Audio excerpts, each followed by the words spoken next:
By the way, ang 15%, that is 0.15, no? 0.15.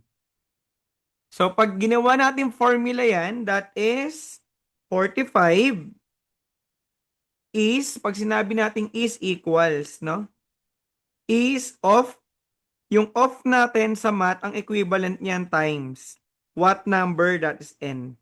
So, ibig sabihin, ang formula natin is 45 equals 0.15 times n. So, i-divide mo lang by 0.15. Very good. Ito yung pinaka-formula. So, makakancel yan. So, ang n natin ngayon is 45 divided by 0.15. O, paano ba tayo mag-divide ng ganyan? Siyempre, ang gagawin mo, tatanggalin mo yung decimals dito. 'Di ba? Minimove natin yan dalawang beses eh. So, magiging 15. Kung nag-move ka ng dalawang decimal dyan, dapat kay 45 ganun din. 1, 2. So, magiging 4,500. Okay? Then, 45 divided by 15, that is 3. 3 times 15, 45. 0 na to. Okay? So, may dalawang 0 tayong ilalapag dyan. Puro 0, 0 na yan. So, magiging 300. Okay, letter C.